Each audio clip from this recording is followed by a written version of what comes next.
In the Louisiana State Archives, a peculiar inventory list from an 1853 estate sale can be found. Amid the standard entries for furniture, livestock, and enslaved people, a single item stands out: a door. Not the mansion, not the land, not the profitable assets one might expect, merely a door. The listing includes explicit instructions. This door must never be installed in any residence, must never be opened after dusk, and must never, under any circumstances, be destroyed. The door sold for 3 times the price of the plantation house it once belonged to. Bidders traveled from as far as Boston and Philadelphia, though none would explain their interest. The winning bidder, a Yale professor of mental philosophy, transported the door to Connecticut, where it sat in a locked warehouse until his death in 1871. His widow attempted to burn it, but the door wouldn't catch fire. After 6 attempts with various accelerants, she had it buried 12 feet deep in a pine box on the edge of her property. 3 months later, a sinkhole opened at that precise spot, revealing the door at the bottom, completely undamaged. The pine box had rotted around it. Eventually, the door vanished from all records, but what that door witnessed between 1832 and 1851 remains documented in the testimonies of 43 people who survived crossing its threshold. Tonight, we examine what transpired at Bellmont Plantation and why a simple doorway became the site of the most psychologically devastating ritual in the long catalog of American slavery's horrors. Before we proceed with the story of Baron Lauron Christophe F. de Dequa and the door that no one could pass through unchanged, if stories like this captivate you, stories they tried to bury along with that door, please subscribe to The Sealed Room and enable notifications. Drop a comment telling me where you're watching from. These events took place in Louisiana, but their reverberations reached every part of this country. The horror of what we're capable of doing to one another knows no boundaries. Now, let's uncover what awaited those who approached Dequa's door. Bellmont Plantation occupied 100 acres along Bayou Lafourche, 30 miles southwest of New Orleans. The land produced sugar cane, which meant the labor was brutal, even by the standards of cotton plantations farther north. Sugar production demanded constant attention, hazardous machinery, and processing that couldn't pause for weather or exhaustion. The enslaved population at Bellmont numbered 167 people in 1832, when Lauron Dequa inherited the property from his uncle Armand Dequa, who had died of yellow fever without legitimate heirs. Lauron arrived from Paris in late September, accompanied by 7 trunks of books, 2 crates of scientific instruments, and a letter of introduction from the Académie des Sciences Morales et Politiques. He was 34, educated at the Sorbonne, unmarried, and according to the New Orleans Society papers that noted his arrival, possessed significant inherited wealth beyond the plantation itself. He could have lived comfortably in Paris on his investments, but he chose to come to Louisiana. The reason became clear within weeks of his arrival. The main house at Bellmont was a raised Creole cottage, built high off the ground to avoid flooding, with galleries wrapping around all 4 sides and 22 exterior doors. Lauron ordered 21 of those doors removed and bricked over within his first month. Only one entrance remained, the front door facing east toward the bayou. This door became the sole point of entry for everyone, enslaved or free, family or stranger, overseer or field hand. But entry wasn't simply a matter of turning a handle and walking through. Lauron established what he called the protocol of approach, a series of actions required of every person before they could cross his threshold. Among the enslaved community at Bellmont, a woman named Celeste served as head of the house staff. She had lived her entire 38 years at Bellmont, first under the elder Armand Dequa, who had been cruel in the casual, unthinking way of men who never questioned their right to own others. but whose cruelty at least followed predictable patterns. She had survived the cholera outbreak of 1829 that killed 32 people at Bellmont. She had buried 3 of her own children to fever and 1 to drowning in the bayou. She had borne a daughter, Josephine, to Armand's son Claude before Claude died in a duel in New Orleans. That daughter, now 16, worked in the house alongside her. Celeste had learned to navigate survival through careful observation, knowing when to speak and when silence served better, understanding the rhythms of plantation life, the way she understood the rhythms of the bayou itself, the rising water, the storm seasons, the bird migrations that signaled coming changes. Lauron dequa was a change she could not predict. He summoned her on his 3rd day at Bellmont. She approached the main house the way she always had, climbing the front steps, preparing to knock.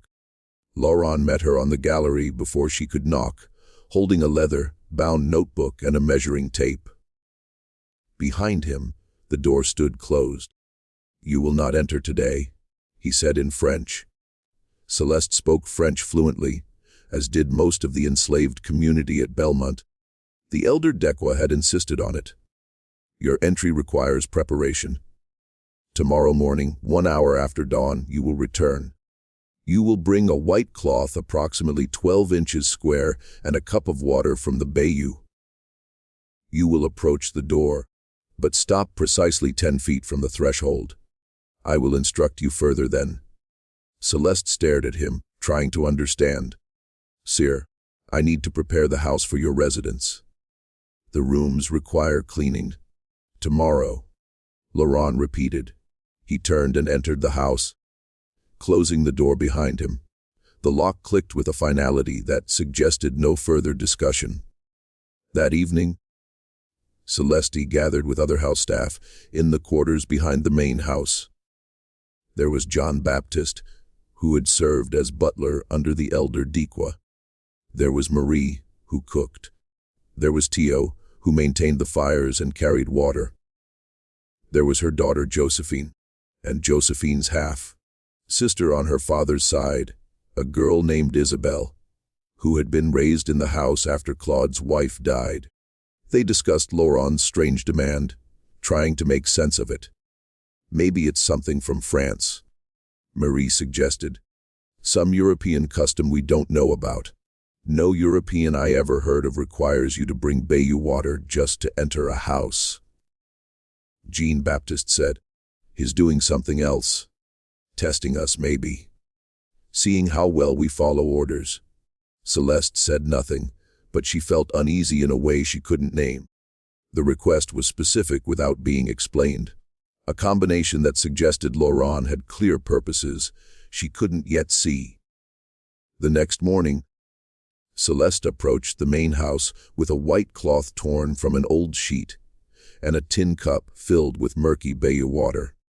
She stopped 10 feet from the door as instructed. Lauron emerged onto the gallery, again carrying his notebook. He studied her for a moment, then descended the steps to stand beside her. "Place the cup on the ground at your feet. Unfold the cloth completely. Hold it in both hands, arms extended forward at shoulder height." Celeste obeyed. The morning air was cool, and she could smell wood smoke from the kitchen building and the green wrought scent of the bayou. "Now," Lauron said, "you will walk forward exactly 5 paces. Count each pace aloud as you take it. When you reach 5, stop and wait for further instruction." Celeste walked forward. 1, 2, 3, 4, 5. Her voice sounded strange to her own ears, formal and distant. She stopped, holding the cloth extended, her arms already beginning to ache slightly. Lauron circled around her, maintaining distance, observing. "Good. Now lower the cloth to waist level and fold it into quarters. Each fold must be precise. The corners must align exactly." Celeste folded the cloth carefully, aware of his scrutiny. The pressure to perform this simple task correctly felt disproportionate to its difficulty. But she focused, making each fold as exact as possible. Now return to where you placed the cup. Walk backwards. Do not turn around. Walking backwards felt awkward, vulnerable. Celeste moved slowly, counting her steps mentally until her heel touched the cup. She stopped. Pick up the cup without spilling any water. Hold it in your left hand. Hold the folded cloth in your right hand. Approach the door. Stop at the threshold, but do not cross it yet. Celeste moved forward again, balancing the cup carefully. She reached the threshold and stopped, standing in the doorway's shadow, feeling the slight temperature difference between the sun-warmed gallery and the cooler air inside. Lauron came to stand beside the door, his notebook ready. "Now," he said, "you will pour exactly half the water onto the threshold. Not inside the house, not on the gallery. Precisely on the line where they meet. While you pour, you will recite the followings. I seek permission to enter. I bring nothing forbidden. I leave nothing unclaimed. Repeat it back to me." Celeste repeated the words. They felt heavy in her mouth, like speaking them created some kind of contract she didn't understand. Pour the water and speak the words. Celeste tilted the cup slowly, watching the brown bayou water spill across the wooden threshold. I seek permission to enter. I bring nothing forbidden. I leave nothing unclaimed. The water pooled for a moment, then began soaking into the wood, darkening it. No step across the threshold with your right foot first. Place the folded cloth on the floor just inside the door. You may enter. Celeste stepped inside. The house was dim, shutters still closed from yesterday. Lauron followed her in, writing rapidly in his notebook. The scratching of his pen was the only sound. "You performed adequately," he said without looking up. "Tomorrow, the protocol will include additional requirements. You will bring the same items, but you will also need to memorize a second recitation. I will teach it to you before you leave today." Celeste stood holding the half-empty cup of bayou water, trying to process what had just happened. "Sir, may I ask the purpose of these requirements?" Lauron looked up from his notebook. His eyes were gray, she noticed, and very focused. "Purpose is not your concern. Compliance is your concern. The protocol serves functions you need not understand to perform correctly. Now, let me teach you tomorrow's recitation." Over the next hour, Lauron made Celeste repeat phrases in French until she could recite them perfectly. The phrases made no sense to her. They referenced doors and thresholds and passages, concepts that seemed philosophical rather than practical. When he was satisfied with her memorization, he dismissed her to begin her actual work, cleaning and preparing the house. That night, Celeste taught Josephine the protocol. Her daughter learned quickly, her young memory capturing the sequence of actions and words with ease. But Josephine asked the question Celeste had been avoiding. "Mama, what happens if someone can't do it right? What happens if they spill all the water or forget the words?" Celeste had no answer. They would discover the consequences soon enough. The protocol expanded rapidly. Within a week, Lauron required everyone who entered the house, enslaved or free, to perform increasingly elaborate actions. The white cloth had to be folded in a specific 8-step sequence. The bayou water had to be collected at a particular time of day. The recitations grew longer, more complex. People had to approach the door at precise angles measured with strings Lauron provided. They had to knock in specific rhythms. They had to present objects for his inspection. Personal items he would examine and judge acceptable or unacceptable for entry. Jean-Baptiste was the first to fail. He approached the door on a Thursday morning, performed the cloth folding correctly, carried his bayou water without spilling, recited the required phrases. But when he presented his personal object, a small wooden cross his mother had carved for him, Lauron examined it and shook his head. "This object carries unapproved intentions. You may not enter today. Return tomorrow with a different object. Jean-Baptiste stared at him. Sir, this is all I have. My mother made it before she died. It's the only thing I own that has meaning. Then tomorrow you will discover what else might have meaning, Lauron said. He turned and went inside, leaving Jean-Baptiste standing on the gallery holding his mother's cross. That evening, Jean-Baptiste sat in his cabin, staring at the few possessions he had: a cup, a blanket, a knife for eating. Nothing carried the weight of memory and love the way his mother's cross did. He spent the night trying to decide what object to bring, knowing that whatever he chose would be weighed against the one thing he truly valued and found wanting.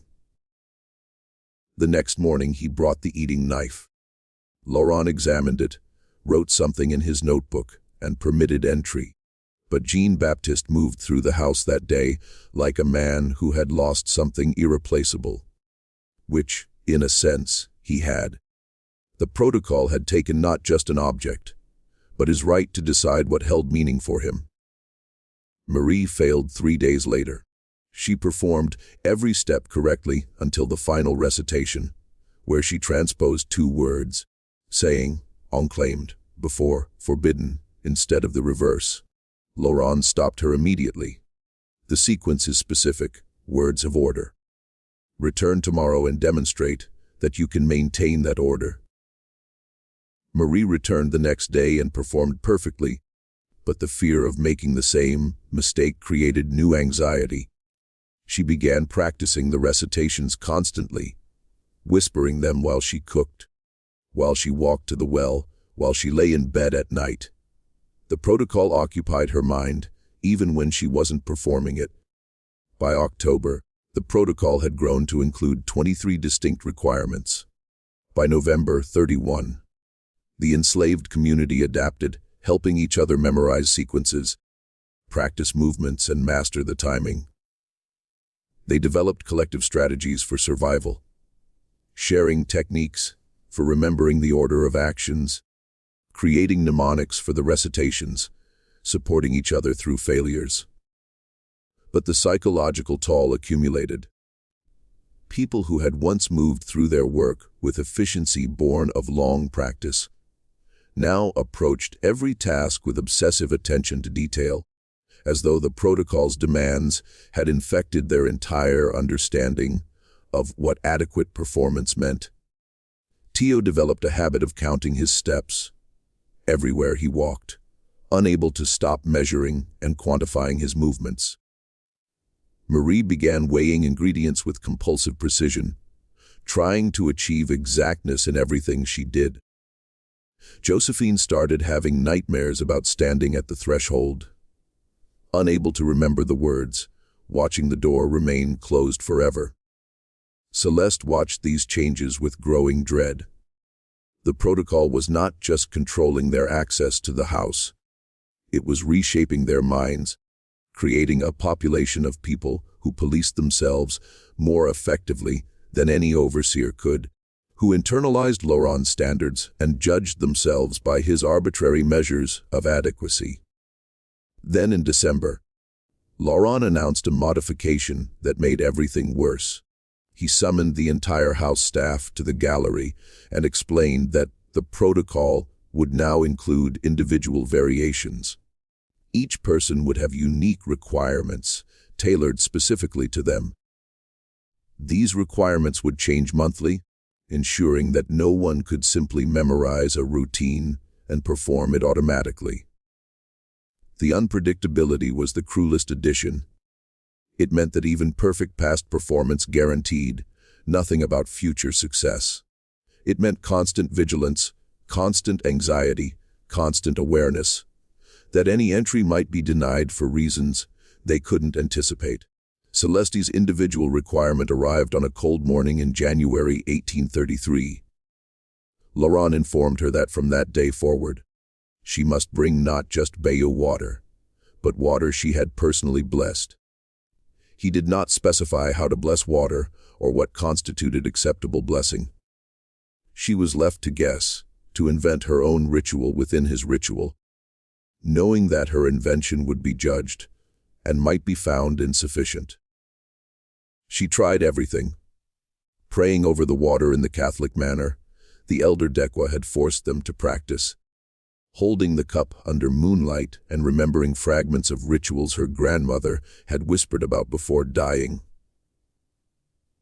Old ways from before the crossing. Adding salt she traded for in case blessing meant purification. Each morning she brought her blessed water to the threshold, and each morning Lauron examined it with instruments she didn't understand. Small glass vials and papers that changed color when touched to liquid. Sometimes he permitted her entry, sometimes he did not. She could find no pattern, no way to predict what he considered adequately blessed. The randomness was intentional, she realized. He was measuring not her ability to perform a task correctly, but her psychological response to impossible standards. She was not being tested. She was being studied. Josephine's individual requirement was different but equally cruel. She had to approach the door carrying 3 objects, but only present 2 of them. The third object had to be kept hidden on her person. Lauron would then guess which object she had concealed. If he guessed correctly, she could not enter. If he guessed incorrectly, she could. But the objects had to be different each day, and they had to be items of personal significance. The requirement forced Josephine to constantly sacrifice meaning, to bring 3 precious things, knowing that one would be rejected, that revealing any pattern in what she chose to hide would allow Lauron to predict her choices. She began bringing objects that meant nothing to her, trying to protect what actually mattered. But Lauron noticed this strategy. The objects must matter to you, he told her one morning, after she had brought 3 identical buttons. If I determine that you are bringing items of no significance, you will be barred from the house for 1 week. So Josephine had to genuinely value what she brought, had to truly care about what she concealed, and had to accept that caring made her predictable, which meant failure. She could not win. The requirement was designed to be unwinnable. Jean-Baptiste's individual requirement involved memory. Each morning Lauron told him a sequence of numbers, sometimes 8 digits, sometimes 12, sometimes 15. Jean-Baptiste had to remember this sequence throughout the day while performing his duties. When he finished work in the evening and prepared to exit the house, he had to recite the numbers back in reverse order. If he failed, he could not leave through the front door. He would have to exit through a window, climb down from the gallery, and walk the long way around the house to reach the quarters. The punishment seemed minor compared to denied entry, but having to exit through a window marked failure publicly. Everyone could see him climbing out, could know he had forgotten the numbers. The shame of visible failure added psychological weight to what should have been a simple memory task. More disturbing was what the requirement did to Jean-Baptiste's daily work.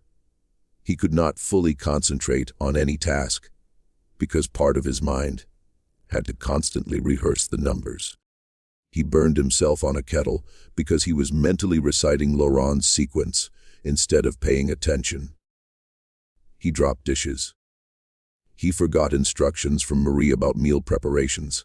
His work quality deteriorated because the protocol occupied cognitive space he needed for actual labor. Lauron documented all of this. Celeste saw him watching from windows, making notes about their mistakes, recording how long it took each person to complete the entry protocol, measuring the time between their arrival at the door and their actual crossing of the threshold. He was quantifying their suffering, turning their psychological deterioration into data. In February, a new worker joined the house staff. His name was Gabriel, purchased from an estate sale in New Orleans after the previous owner died of consumption. He was 23, had worked in a merchant's household in the city, spoke English, French, and some Spanish, could read and write, and had never worked on a plantation before. The protocols of survival in an urban household were different from those required at Bellmont. He had to learn everything quickly. Celeste took responsibility for teaching him the door protocol. They spent 3 evenings practicing the sequences, the recitations, the precise movements required. Gabriel learned quickly, his education making memorization easier than it might have been otherwise. But Celeste saw him struggle with the arbitrariness of it all. But what is the purpose? He kept asking. Why does the water need to come from the bayou specifically? Why must the cloth be folded in this exact pattern? What does any of this accomplish? It accomplishes control, Celeste finally said. That's the only purpose. He wants to see if we'll do meaningless things simply because he demands it. He wants to measure how much absurdity we'll accept before we break. Gabriel stared at her. That's monstrous? Yes, Celeste agreed. But it's the reality we inhabit. You can recognize it as monstrous and still have to perform it. Understanding doesn't free you from the requirement. Gabriel's first attempt at the door protocol occurred on a Tuesday morning. He carried his bayou water, his folded white cloth, and the personal object lauron required. A small brass button from a coat his father had worn. He approached the door at the specified angle, stopped at the measured distance, performed the cloth folding sequence. His movements were careful, deliberate, almost perfect. But when he recited the threshold words, he spoke them in English instead of French. The phrases he had memorized came out in the wrong language. An unconscious reversion to his more comfortable tongue, under the stress of performance. Lauron stopped him immediately. The recitations must be in French. You will return tomorrow. Gabriel stood frozen for a moment, the incorrectness of his mistake only now registering. I apologize, sir. I know the French words. I simply misspoke. May I attempt again? The protocol permits no second attempts on the same day. Tomorrow. Lauron went inside. Gabriel remained on the gallery, staring at the closed door, holding his father's button. Celeste, watching from the kitchen building, saw the expression on his face, not anger or resentment, but something closer to betrayal, as though he had expected that education, that literacy, that experience in a merchant's household would somehow protect him from this, as though being able to read and write should have exempted him from the cruelty of meaningless rituals. That night, Gabriel sat with the others in the quarters, listening to their advice about managing the protocol's demands. You have to empty your mind of questions, Marie told him. Just do the actions. Don't think about why. Thinking makes it harder. Practice the French until it's automatic. John Baptiste added, make it so natural that stress can't push you back to English. But Gabriel seemed unable to accept the advice. I keep thinking that if I could just explain to him, if I could demonstrate that I understand what he's trying to accomplish, maybe he would see that the protocol is unnecessary, that we can be obedient without these elaborate demonstrations. A won't see that, Josephine said quietly. And because he wants the demonstrations, the obedience isn't enough for him. He wants us to participate in our own humiliation. He wants us to internalize his authority so completely that we judge ourselves by his standards, even when he's not watching. Gabriel looked at her. You're 16 years old. How did you understand that so clearly? Because I've been performing his requirements for 5 months, Josephine said, and I've watched what it does to people, to my mother, to all of us. It doesn't just control our actions. It colonizes our thoughts. We start believing that his judgment matters, that his approval means something, that failing his arbitrary tests reflects some genuine inadequacy in us rather than cruelty in him. The next morning, Gabriel performed the protocol perfectly. French recitations flawless, movements precise, timing exact. Lauron permitted him entry, but Celeste noticed that Gabriel moved through the house that day with a kind of defeated awareness, as though successful performance felt worse than failure, because it meant submission was complete. By March, the door protocol had become so complex that completing it took approximately 30 minutes for each person. The time investment alone was significant. 30 minutes of labor lost every day to meaningless ritual. Multiply that by the 7 primary house servants, and Lauron was sacrificing 3.5 hours of productive work daily to maintain his experiment. But the productivity loss didn't concern him. The plantation continued operating profitably because the field labor, brutal and continuous, generated the actual wealth. The house was simply the laboratory where Lauron conducted his research into human psychology and control.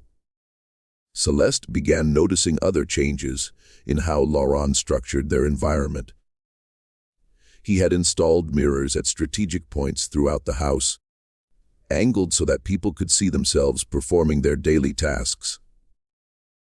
The constant visual reminder of being observed, of being watchable, created additional self-consciousness.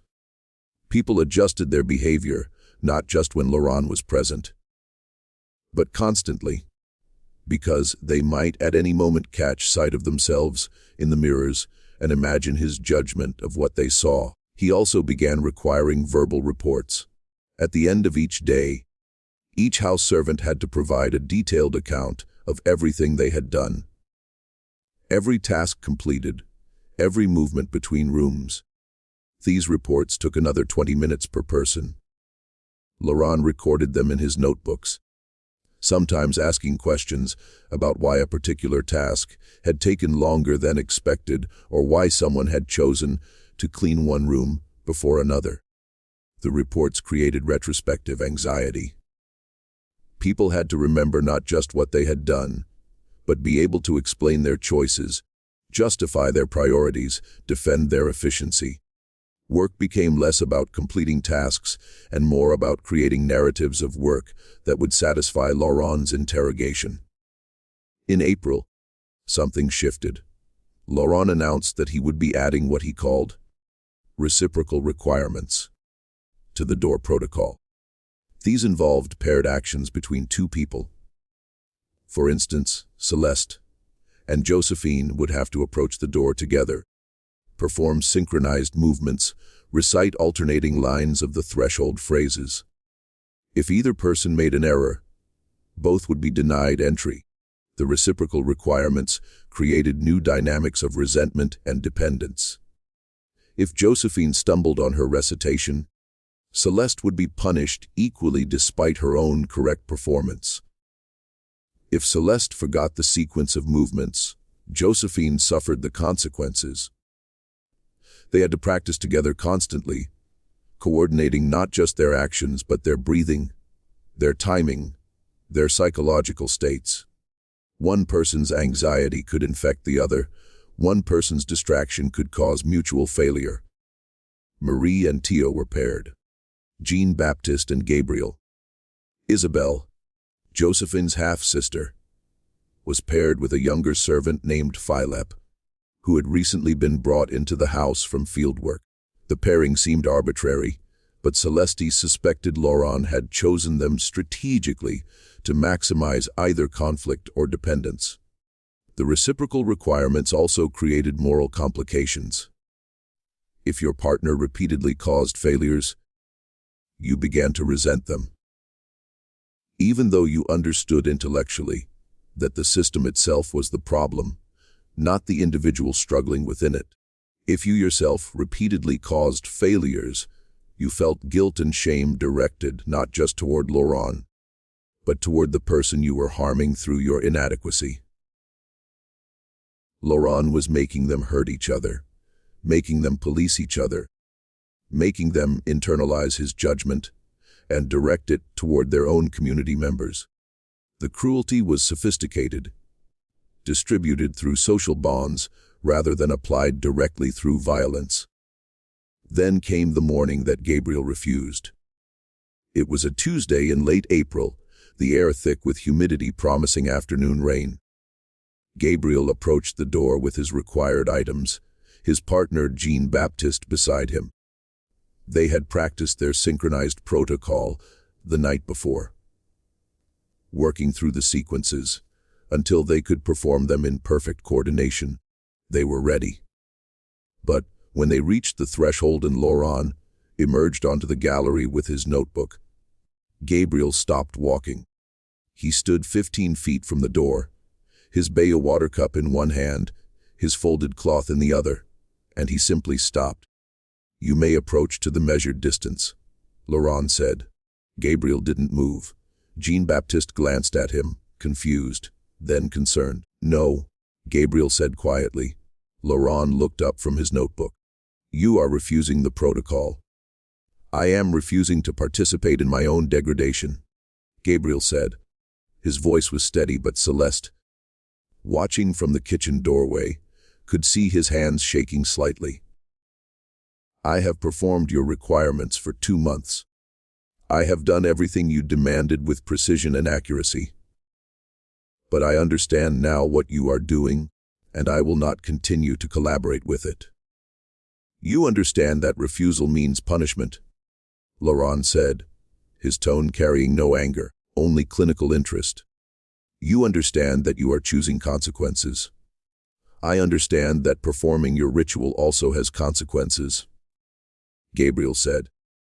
"It damages something in us that no amount of compliance can protect. I would rather face whatever punishment you devise than continue destroying myself by pretending your requirements have legitimacy." Jean-Baptiste spoke quietly. "Gabriel, please don't do this. We can talk about it tonight. Find another way." "There is no other way," Gabriel said, his eyes still on Lauron. "Either we resist, or we become what he is trying to make us. Machines that perform meaningless actions because we have forgotten we are human enough to refuse." Lauron wrote something in his notebook, a longer passage than his usual brief notations, then looked at Gabriel with an expression so Celeste could not quite read. Curiosity, perhaps, or satisfaction. "You will not enter the house today," Lauron said, "or tomorrow, or any day until you complete the protocol. You will remain in the quarters. You will receive half rations. You will have no contact with other house servants. We will see how long your philosophical resistance sustains itself." He turned to Jean-Baptiste. "You will perform the protocol alone. Your partner's refusal does not excuse your own obligation." Jean-Baptiste looked torn, glancing between Gabriel and Lauron. Then slowly he approached the door and began the protocol, performing both his part and Gabriel's, reciting both sets of alternating phrases, doing the synchronized movements as a solo performance that looked strange and incomplete without the partner they were designed for. Lauron watched Jean-Baptiste's performance with apparent approval, making notes about adaptation and individual resilience in the absence of paired support. When Jean-Baptiste finished and entered the house, Lauron turned back to Gabriel. "I will visit you this evening," Lauron said. "We will discuss your resistance and what it represents. I find your choice fascinating from a research perspective. Subject refusal is a crucial data point." He went inside, leaving Gabriel standing in the yard holding his ritual objects, having chosen defiance and already bearing its weight. That evening, Lauron spent 2 hours in Gabriel's cabin, asking questions about his decision to refuse, about what internal calculation had led him to choose punishment over performance, about whether he truly believed his resistance would achieve anything beyond personal suffering. Gabriel's answers, filtered through the community later, suggested Lauron, was less interested in changing Gabriel's mind than in understanding the psychology of rebellion itself. Over the next week, Gabriel's isolation continued. Half rations meant he grew visibly thinner. Denial of contact meant he spent his days alone while others worked in the house. The punishment was designed not just to break him, but to demonstrate to everyone else the cost of resistance. But something unexpected happened.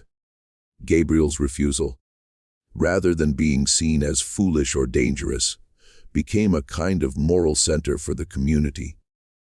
People brought him food from their own rations, risking punishment to ensure he did not starve. They visited him at night despite Lauron's prohibition, sharing conversation and solidarity.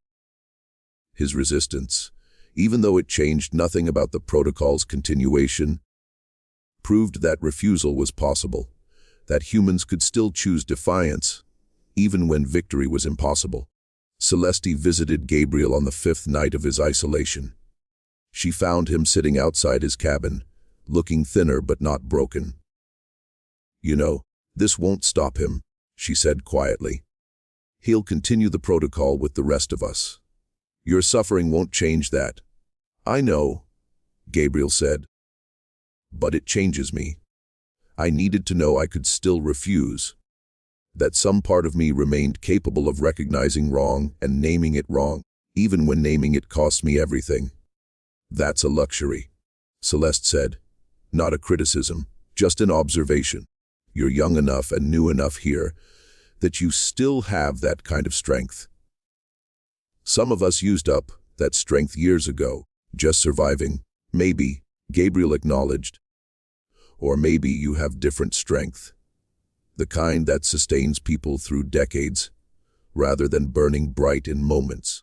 I don't know which is more valuable." "Both are necessary," Celeste said. "Your refusal reminds us we're human. Our endurance keeps us alive. Neither one alone is sufficient." They sat in silence for a while, listening to the night sounds of the bayou, the frogs and insects, the distant splash of something moving through water. Finally, Celeste spoke again. "He's going to break you eventually. You understand that. He'll find the pressure point, the thing you cannot sustain losing, and he will take it from you until you submit." "Probably," Gabriel agreed. "But I will have had these days of refusal. Whatever comes after, I will know that once I chose differently. That has to count for something."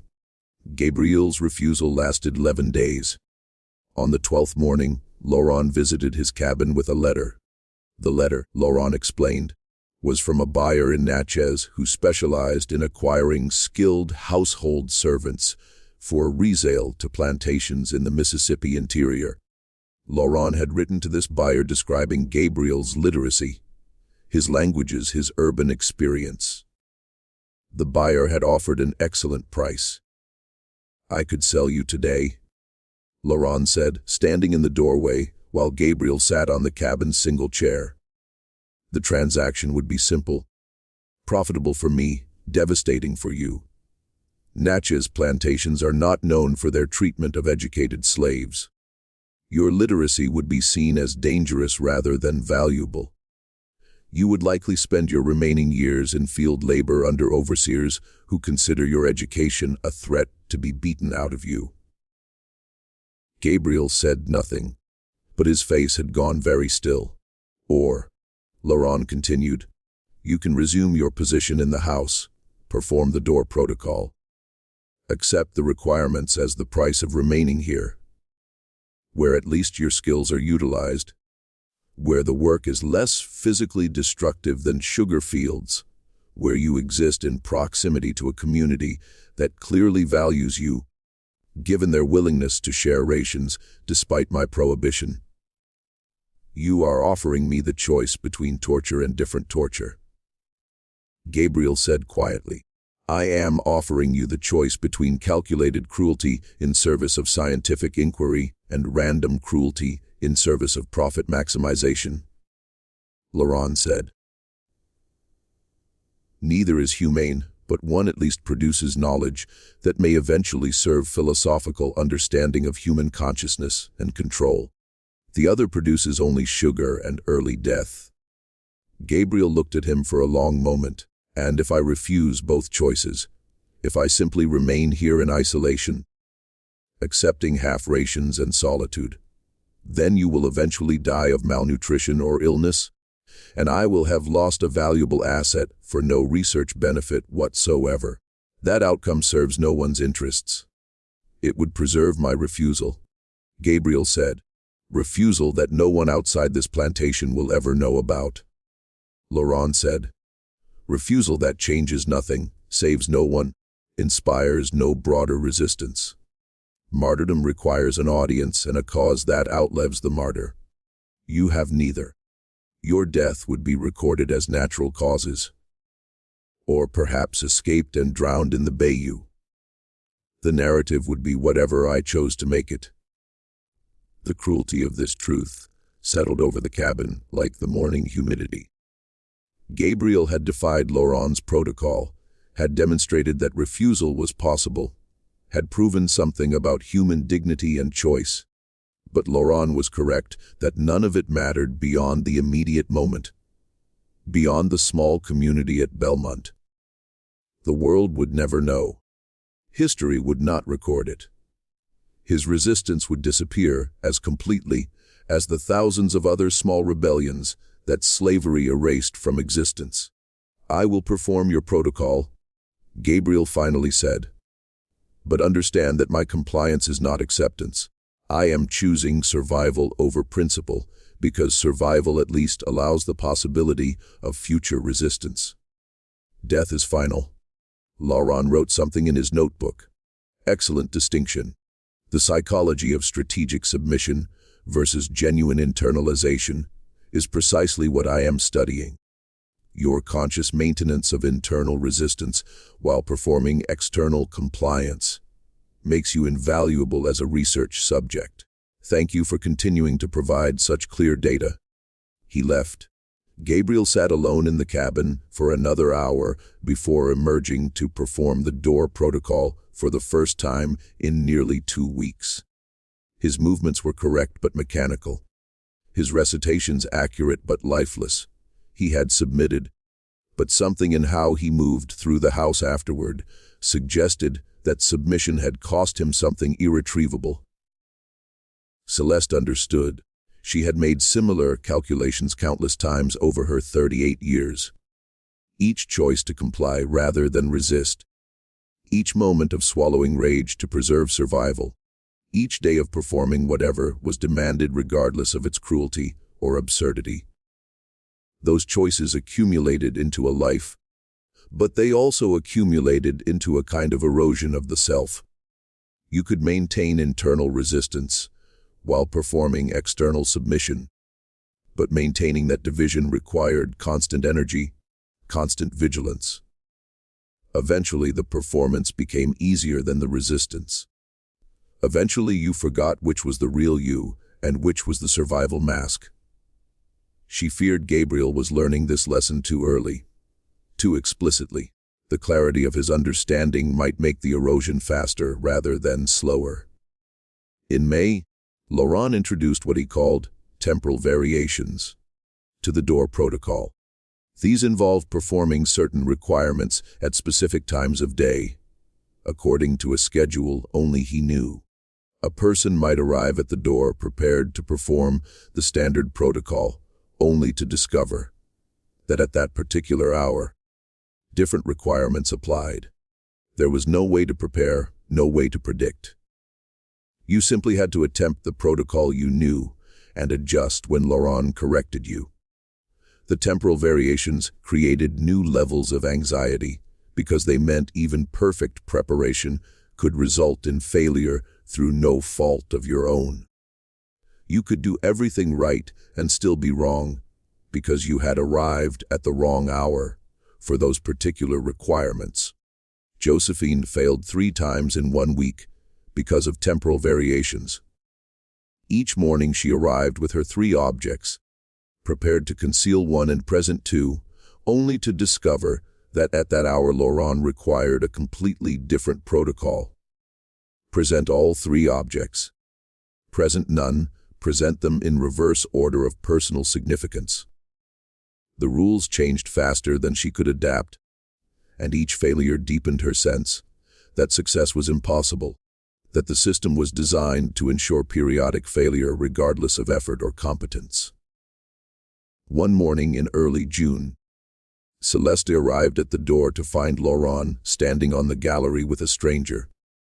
The stranger was a thin man in his 50s, dressed in the severe black coat of an academic, carrying a leather satchel.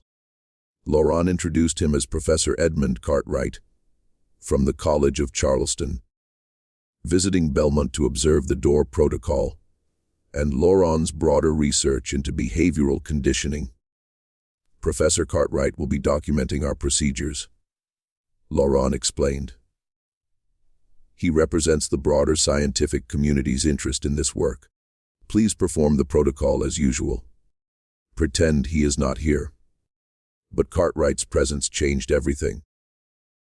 Performing the ritual had been degrading enough when only lauron observed, but adding an audience transformed it into something worse.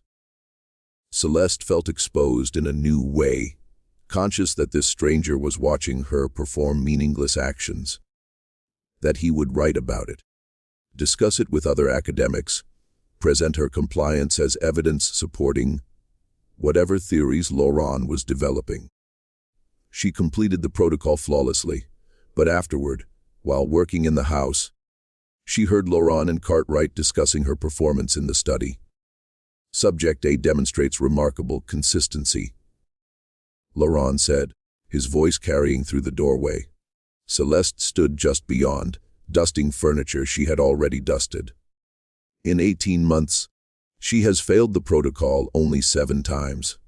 Her success rate suggests either superior cognitive capacity or, more interestingly, a psychological adaptation that allows her to perform arbitrary requirements without the anxiety that undermines other subjects' performance. Or perhaps, she simply understands that survival requires compliance, Cartwright suggested. That seems less remarkable than adaptive. Surely any rational being recognizes that submission to power preserves existence. But that is the question I am exploring, lauron said. At what point does strategic submission become genuine internalization? When does the performance of obedience transform into authentic belief in the authority being obeyed? Subject A maintains she retains internal resistance despite external compliance. But I suspect that distinction becomes less meaningful over time. The mask eventually becomes the face. Celeste stopped moving, standing frozen with her dust cloth, listening to them discuss her psychology, as though she were not a person but a specimen. They were describing her internal life, theorizing about her thoughts and beliefs, analyzing her consciousness without ever having actually asked her about any of it. They had observed her behavior and constructed a narrative about her mental state based on assumptions about what compliance must mean. She wanted to walk into that study and tell them they were wrong, that she knew exactly what she was doing, that 18 months of performing meaningless rituals had not erased her understanding of their meaninglessness. But even as she formed this imagined confrontation in her mind, she recognized the trap. If she insisted she retained internal resistance, lauron would simply document that as another interesting data point. Her protests would become evidence of the very phenomenon they were studying, the persistence of conscious resistance, despite behavioral submission. There was no way to prove you had not been broken except by breaking yourself, more visibly through refusal. But refusal led to punishment or sale or death. So you continued performing, and your continued performance was taken as evidence that the system worked. That control had been achieved. That compliance indicated acceptance. That evening, Celeste gathered the house servants in the quarters for a conversation she had been avoiding for months. They needed to discuss what Lauron was doing, not just as individual torture, but as a broader project, something he intended to share with others, to publish, perhaps to promote as a model for plantation management. "He is going to spread this," Celeste said quietly. "The professor's visit is not just observation. It is validation. Lauron wants academic credibility for his methods. If he gets it, if other planters adopt these protocols, if this becomes a recognized approach to managing enslaved labor, then thousands of people will suffer what we are suffering." Gabriel, still thin from his isolation weeks, spoke up. "So what do? We cannot refuse collectively. That would be revolt, and revolt means death. We cannot continue performing without resistance, because that validates his research. There seems to be no action available that does not either destroy us or support him. Maybe destruction is the only real resistance," Marie said, her voice tired. "Maybe we have to be willing to burn it all down, ourselves included, to prevent this from spreading." "No," Josephine said firmly. "Mama, Gabriel, all of you. There has to be another way. If we die, if we rebel and get killed, we are gone, and he just gets new people to experiment on. The protocol continues. But if we survive, if we endure, we carry the testimony of what happened here. Eventually, slavery will end. It has to end. And when it does, we will be able to tell people what was done to us. That testimony matters. Living witnesses matter. Eventually is a long time away," Tio said. "Might be decades. Some of us will be dead of old age before slavery ends, if it ever does. Then those of us who survive carry the story for those who did not." Josephine insisted. "But we have to survive first. Martyrdom does not preserve memory. Living witnesses do." John Baptist had been silent through most of the discussion, but now he spoke. "There might be something else we can do.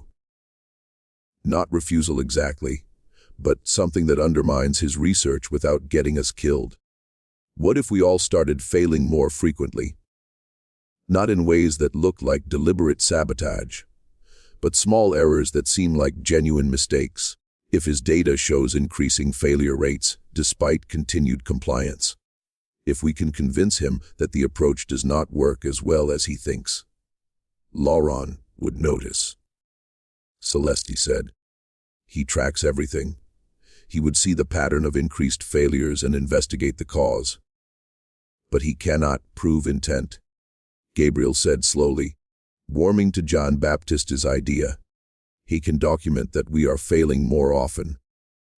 But he cannot definitively establish whether those failures are deliberate or simply evidence that his protocol is psychologically unsustainable. If we are careful, if we vary who fails and when, if we make the failures seem random and distributed, we might be able to create data that contradicts his theories without creating evidence of coordinated resistance." It was a fragile plan, barely more than a hope, but it was something. Over the next weeks, they implemented it carefully. Marie transposed words in her recitations at irregular intervals. Tio miscounted his paces slightly. Jean Baptiste occasionally forgot his number sequences. Josephine sometimes concealed the wrong object.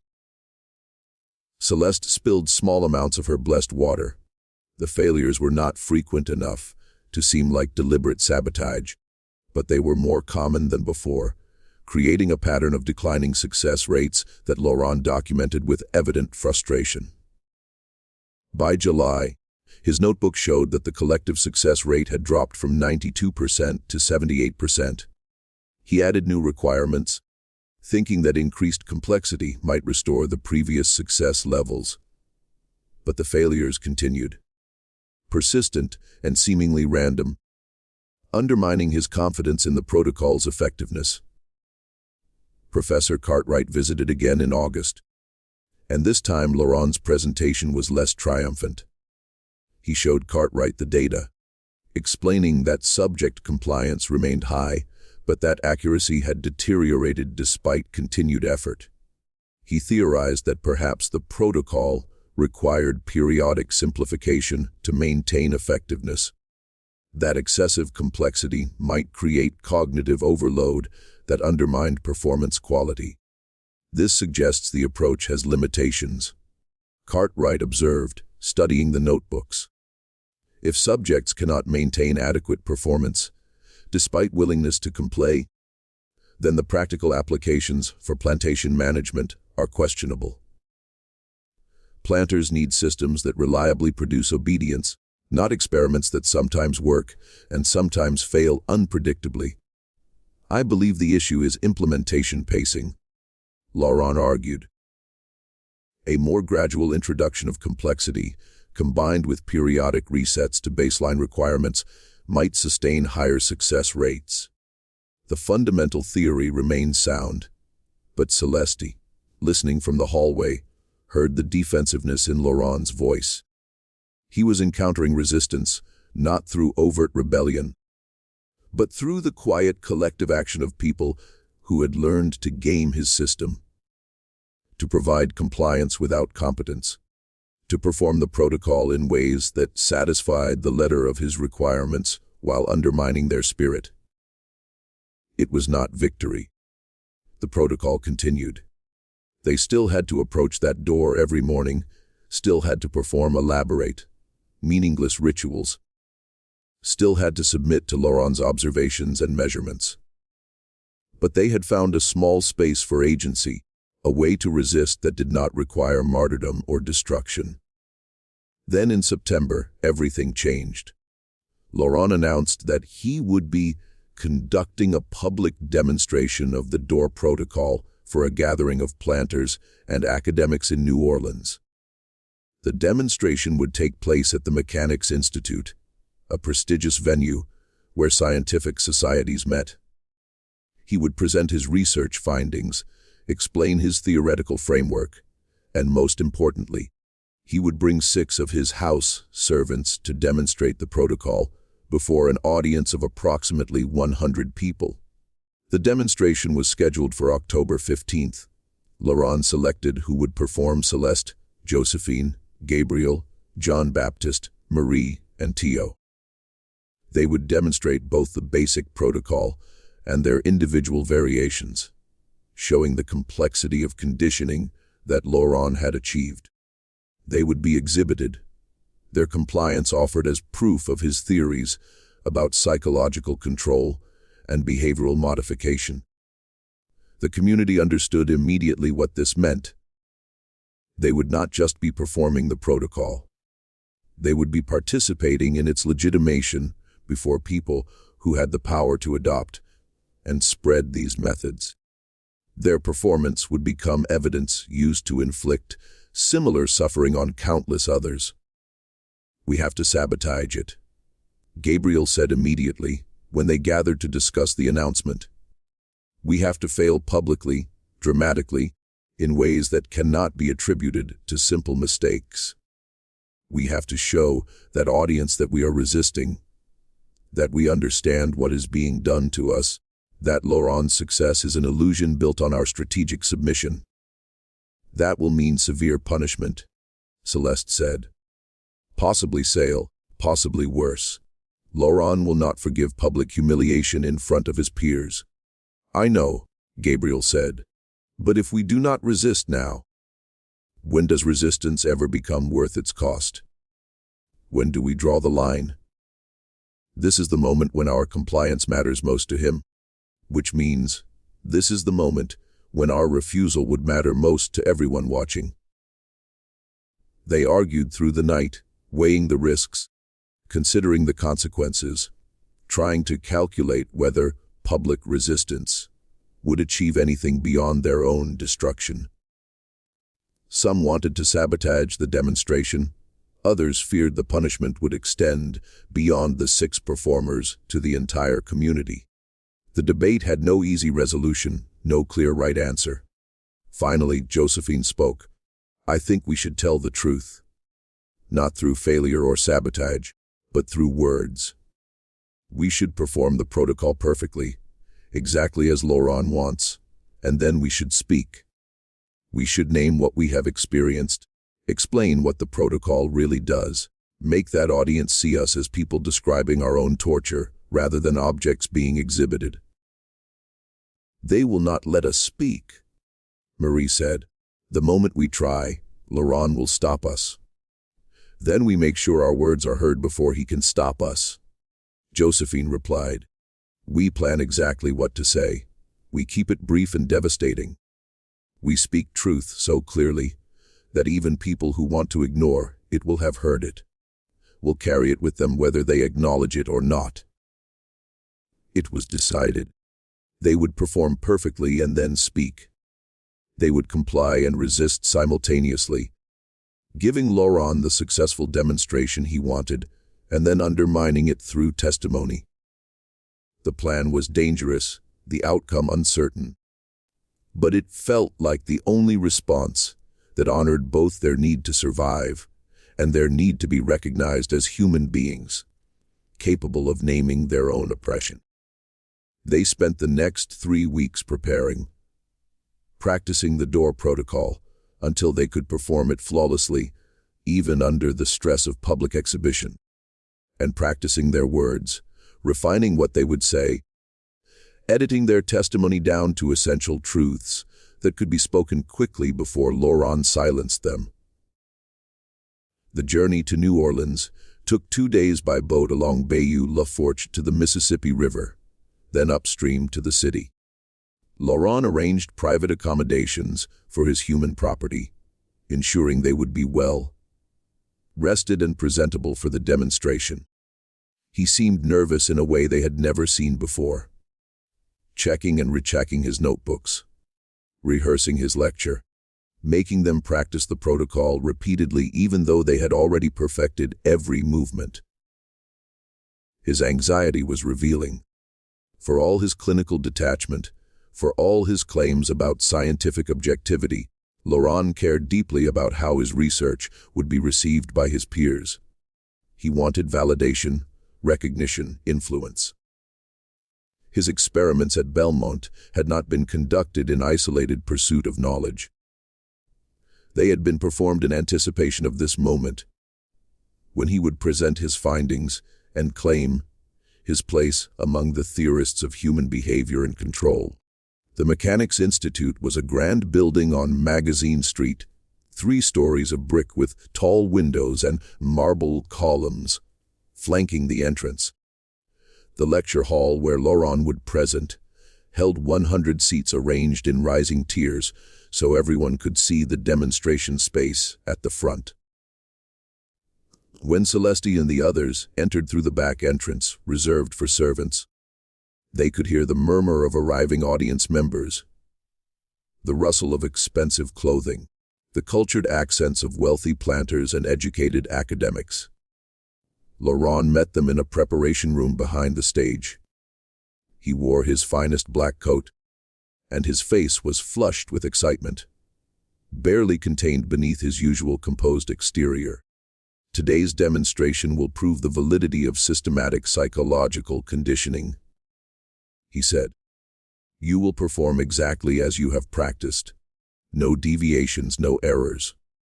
After you have demonstrated the protocol successfully, I will deliver my lecture explaining the theoretical framework and practical applications. This is the culmination of 3 years of research. Do not fail me. They nodded silently. Lauron studied each of them, perhaps sensing something in their stillness, some quality of readiness that went beyond simple compliance. But he misread it as anxiety about performing before an audience rather than determination to transform that performance into testimony. The demonstration began at 2:00 in the afternoon. Lauron took the stage first, introducing himself and his research interests, explaining that he had developed a novel approach to managing enslaved labor through psychological conditioning rather than physical punishment. He described Bellmont Plantation, the controlled environment where his experiments had been conducted, the careful documentation he had maintained over 3 years. Then he gestured toward the demonstration space where workers had constructed a replica of his threshold. The actual door from Bellmont, transported to New Orleans specifically for this presentation, the copper basin, the measuring strings, everything exact. "I will now demonstrate the protocol," Lauron said, "and 6 subjects will perform the complete sequence of requirements as they do daily at Bellmont. Please observe the precision, the consistency, the evidence of thorough psychological conditioning that transforms arbitrary demands into automatic compliance." The audience leaned forward in their seats, fascinated. Celeste could see their faces from where she stood in the wings. Wealthy men in expensive suits, professors with notebooks ready, plantation owners comparing mental notes about their own labor management challenges. They saw her and the others as solutions to problems, as proof that the human mind could be controlled systematically if only you applied the right techniques. Celeste approached the door first. She carried her bayou water, her white cloth, her personal object, a small wooden spoon her grandmother had carved 60 years ago in a place whose name Celeste had never been told because her grandmother had died when Celeste was 4. And some knowledge dies with those who carry it. She performed the protocol flawlessly. The measured approach, the cloth folding in its 8-step sequence, the recitations in perfect French, the water poured exactly at the threshold line, the single step crossing with right foot first. Every movement was precise, demonstrating exactly what Lauron wanted to show, that human behavior could be shaped with sufficient rigor and repetition. The audience murmured appreciation. Lauron beamed, making notes on his presentation copy. Josephine came next, performing her 3-object protocol, concealing 1 item, presenting 2, allowing Lauron to guess incorrectly so she could enter. Her movements were graceful, almost ceremonial, turning the degrading ritual into something that looked from a distance like elegant choreography rather than torture. Gabriel followed, then Jean-Baptiste, then Marie, then Tio. Each performance was perfect. Each person demonstrated complete mastery of their individual requirements. The audience watched with growing excitement, seeing what they thought was proof that enslaved people could be conditioned to perform elaborate, meaningless tasks with absolute precision. That psychological control was not just possible, but achievable through Lauron's systematic approach. When the last person had crossed the threshold, Lauron addressed the audience again. "As you have witnessed, subjects can be trained to internalize arbitrary requirements to such a degree that performance becomes automatic. The protocol I have developed creates self-regulating workers who police their own behavior more effectively than any overseer could.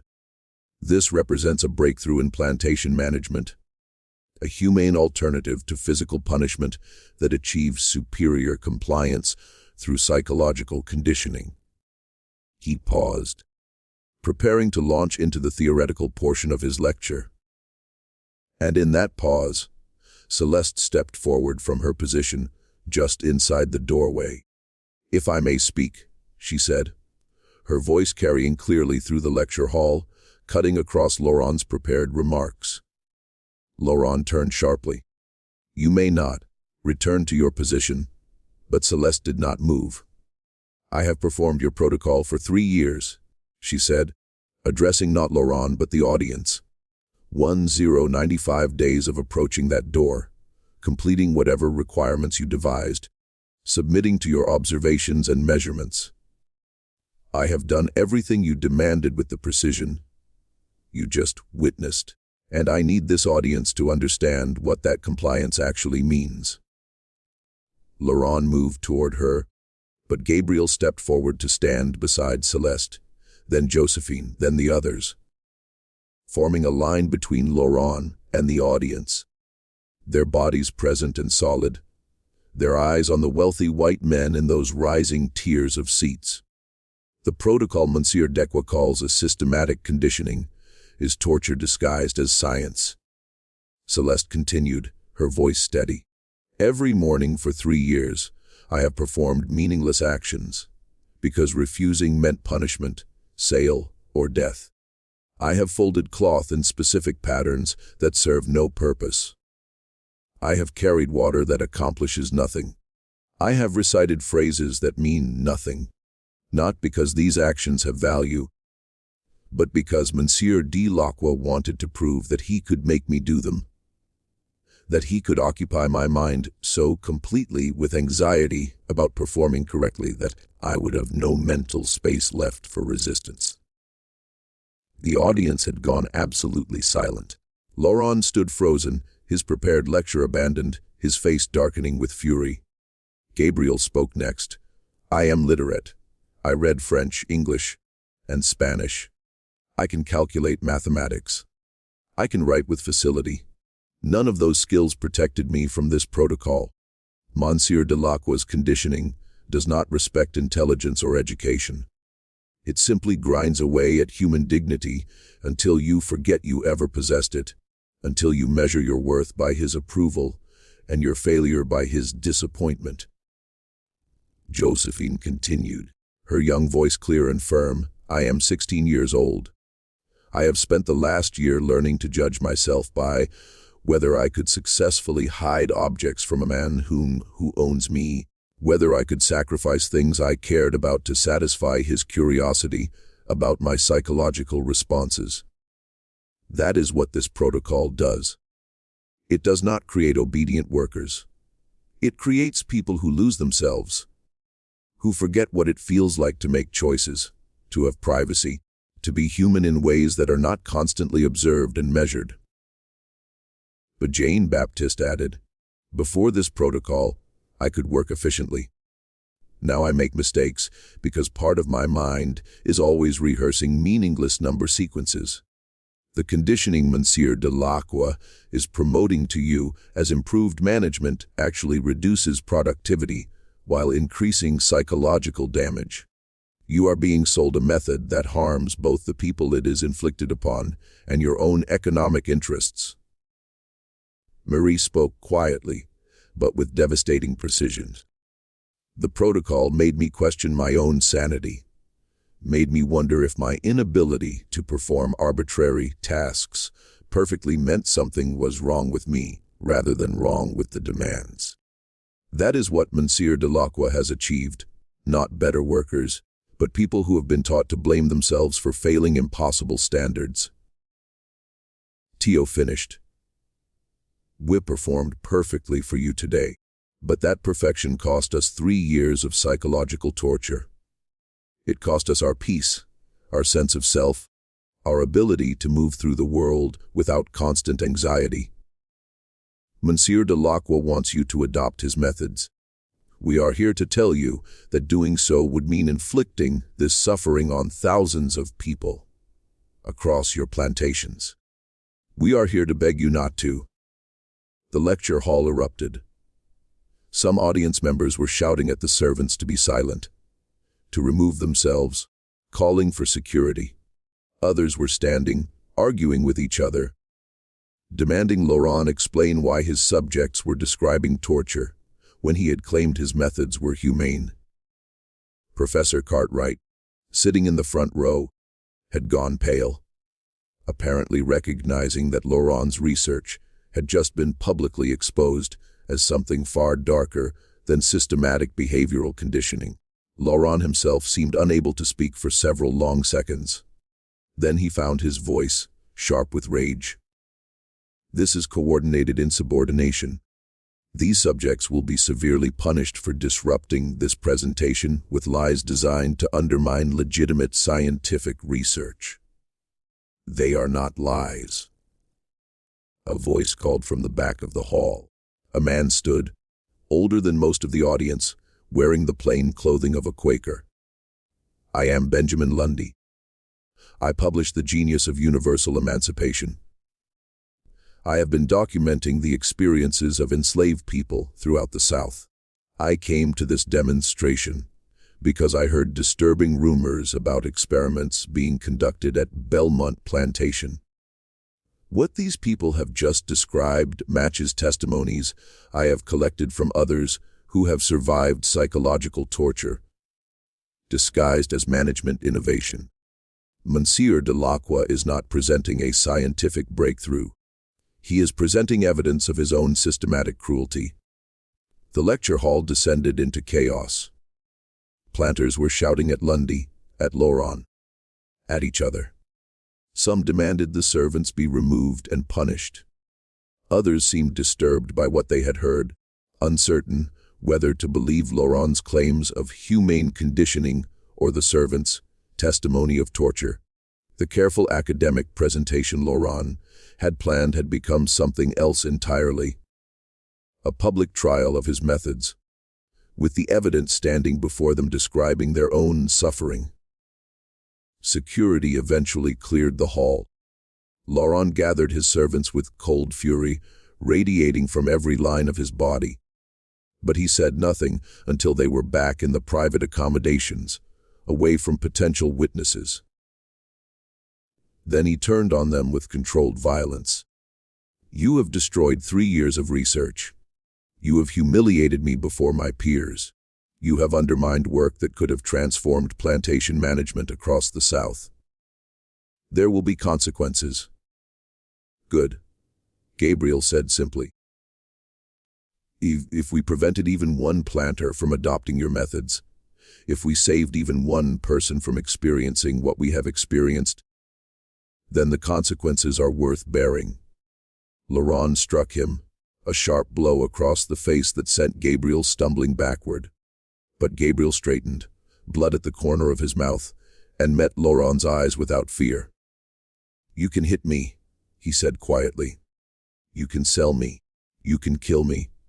But you cannot make what we said untrue. That audience heard us. Benjamin Lundy heard us. Our testimony exists now outside your control. That matters more than whatever you do to us next."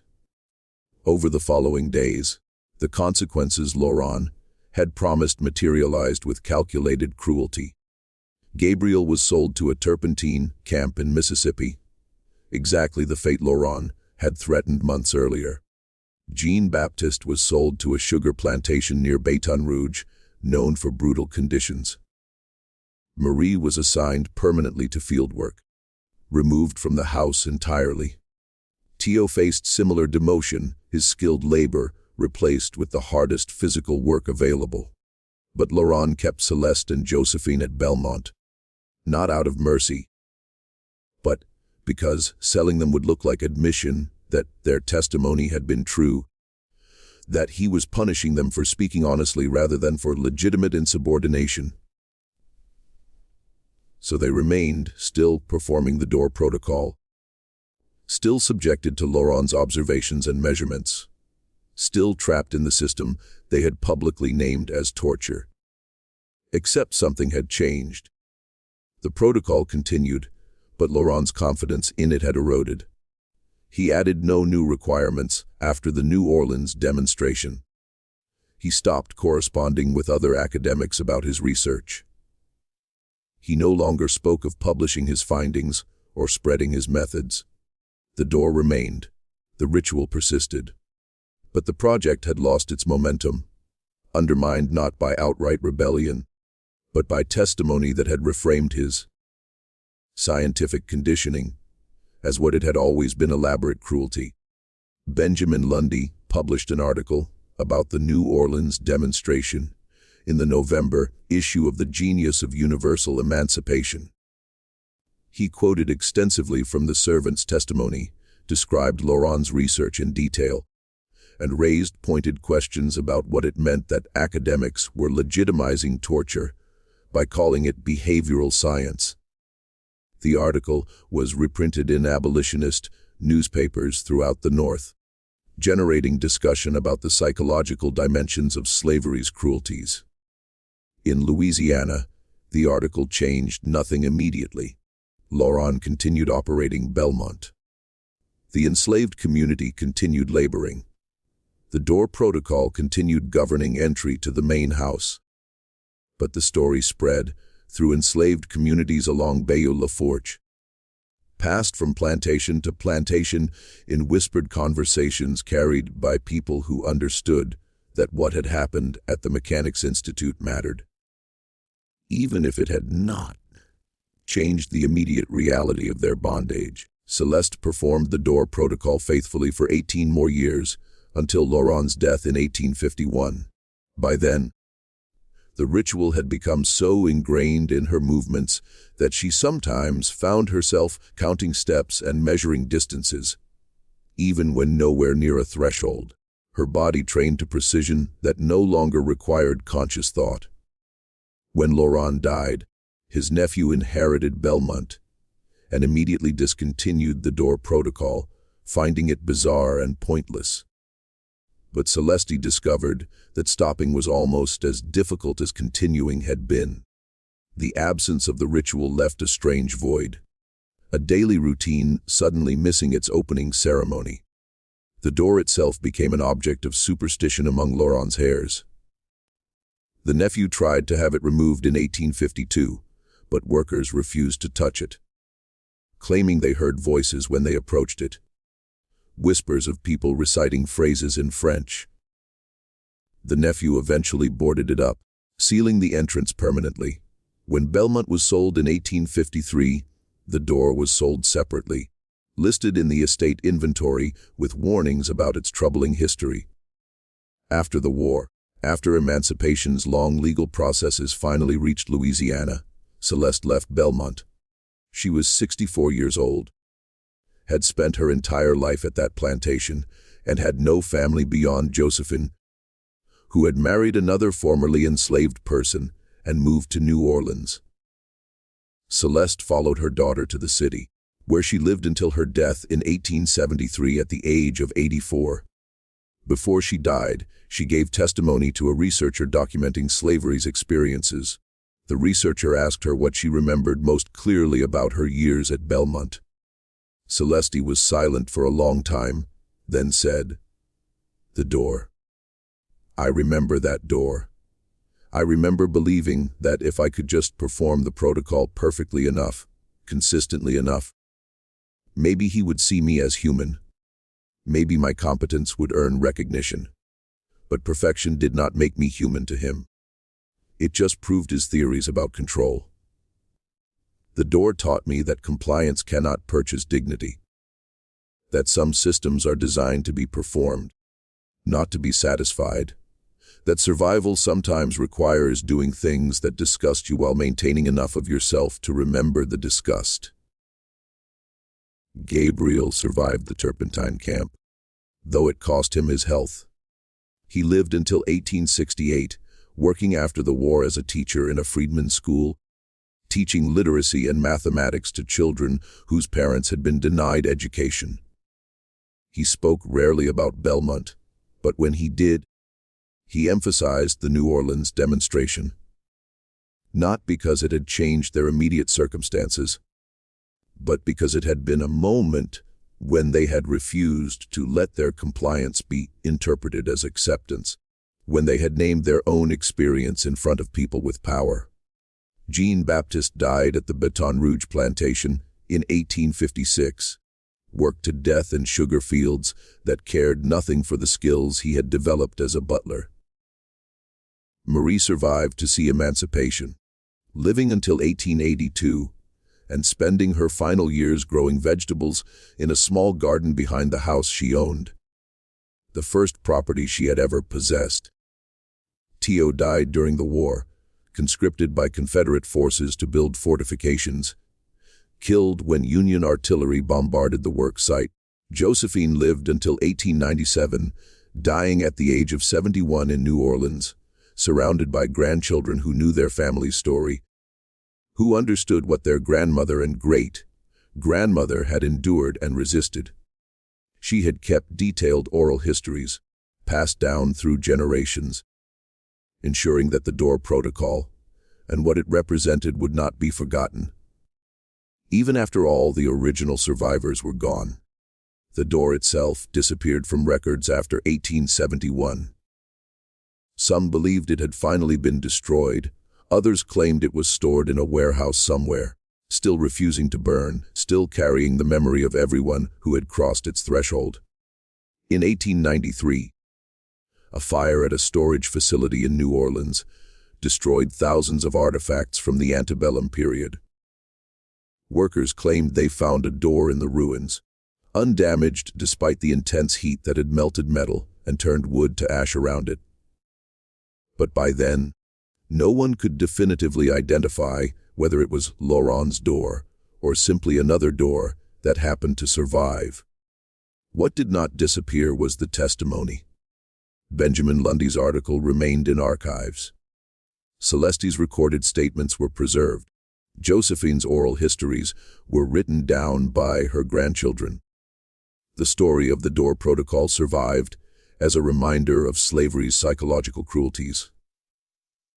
The ways in which enslaved people were subjected not just to physical violence, but to systematic attempts to control their minds, shape their thoughts, and make them internalize the authority of those who owned them. It also survived as evidence of resistance, not the dramatic resistance of rebellion or escape, but the quieter resistance of people who maintained their humanity despite systems designed to erase it, who performed compliance while preserving internal understanding, who chose moments to speak truth, even when that truth carried devastating consequences, who survived and then testified, ensuring that their suffering and their resistance both became part of the historical record. The door may have disappeared, but the people who crossed it, who were tortured by it, who resisted through it, they are remembered. Their names, their testimony, their refusal to let compliance be mistaken for acceptance, all of that remains. A reminder that even in the most controlled circumstances, even under the most sophisticated forms of oppression, human consciousness persists. People remember who they are. They recognize wrong, they name it. They resist in whatever ways survival allows. And sometimes, rarely, but importantly, they are heard. What do you think about this story about the door that witnessed so much suffering and the people who refused to let that suffering be unnamed? Leave a comment below. If stories like this matter to you, if you believe these buried histories need to be told, subscribe to The Sealed Room, turn on notifications, and share this with someone who understands that the past is never really past. Its echoes shape everything we are and everything we might become. I'll see you in the next story when we uncover another truth they tried to bury. Until then, remember that bearing witness matters, that testimony matters, that the voices of those who survived are the ones that echo loudest through time.